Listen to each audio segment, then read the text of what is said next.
ഈ കോടതിയിൽ വന്നിരുന്ന് ഉറങ്ങുകയാണെന്നൊക്കെ ഉള്ളൊരു പരാമർശം ഇന്ന് കോടതിയുടെ ഭാഗത്ത് നിന്നും ഉണ്ടായിട്ടുണ്ട്. ഇതൊക്കെ ഒരു കോടതി പറയാൻ പാടുള്ളതാണോ?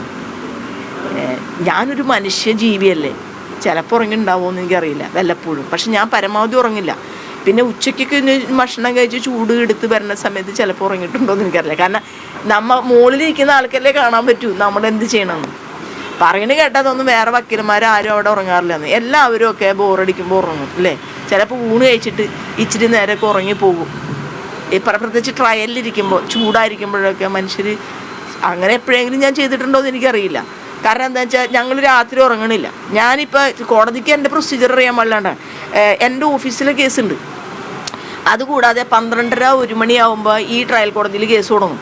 അത് കഴിഞ്ഞിട്ട് 3 മണിയൊക്കെ ആകുമ്പോഴാണ് കോടതി ഇറങ്ങണത്. അപ്പോൾ പോയി ഞങ്ങൾ ഭക്ഷണം കഴിക്കണം. 3-3:30 ആകുമ്പോൾ പിന്നെയും കയറും. അത് കഴിഞ്ഞ് ഞങ്ങൾ പിരിയണത് 6 മണി 7 മണിയാകുമ്പോൾ കോടതിയിൽ നിന്ന് പിരിയണത്. അത് കഴിഞ്ഞ ശേഷം ഞങ്ങളൊരു ചായ കുടിച്ചിട്ട് നേരെ പ്രോസിക്യൂഷനുമായിട്ട് ഡിസ്കഷനിലേക്ക് പോകും. അത് ഞാൻ വീട്ടിലെത്തുന്ന എൻ്റെ വീട്ടുകാരോട് ചോദിച്ചാലും അറിയാം. 2 മണി, ചിലപ്പോൾ 1 മണി, ചിലപ്പോൾ 12 മണി, രാത്രിയാണിത്, പകലല്ല.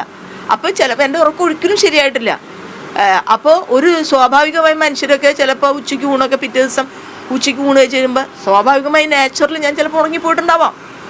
അതൊരു കോടതി ഇത്രയും മാധ്യമങ്ങളിരിക്കുമ്പോൾ പറയാമെന്ന് പറഞ്ഞു കഴിഞ്ഞാൽ ആ കോടതി എത്ര സബ്സ്റ്റാൻഡേർഡായിട്ടാണ് പറയണമെന്നാണ് എനിക്കിത് പറയാനുള്ളത്. അത് കോടതിയുടെ നിലവാരത്തിന് കോടതി പറഞ്ഞു. ഞാൻ പക്ഷേ കോടതിക്കെതിരായിട്ടൊന്നും പറയാൻ ഉദ്ദേശിക്കണില്ല. കോടതി പറഞ്ഞത് കോടതി പറഞ്ഞോട്ടെ. കോടതിയൊക്കെ ഞങ്ങൾക്ക് ജഡ്ജ്മെൻറ്റിനെതിരെ ഇപ്പോൾ ആ കോടതിയിൽ നിന്നൊരു ജഡ്ജ്മെൻറ്റ് വന്നു.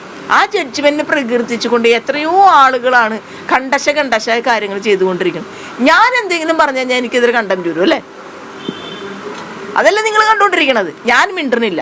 ഞങ്ങൾക്ക് പറയാനായിട്ട് ഹൈക്കോടതി ഉണ്ട്, ഞങ്ങൾ അവിടെ പറഞ്ഞോളൂ. ഞാൻ പ്രോസിക്യൂട്ടറാണ് കേസ് നടത്തുന്നത്. അദ്ദേഹം അപ്പീൽ കൊടുക്കുന്ന പരിപാടിയും ചെയ്തു കഴിഞ്ഞിട്ടുണ്ട്. അത് അവർ ചെയ്തോട്ടെ. ഇതിലേറ്റവും പ്രധാനപ്പെട്ട കാര്യം ജനങ്ങൾക്കറിയാം, എന്നെ ഈ കേസിൽ നിന്ന് മാറ്റാൻ വേണ്ടി അതിതീവ്രമായ ശ്രമം നടത്തിക്കൊണ്ടിരിക്കുക. ഞാനും കൂടി ഈ കേസിൽ നിന്ന് മാറി കഴിഞ്ഞാൽ ആ പെൺകുട്ടിക്ക് പിന്നെ ആരുമില്ല.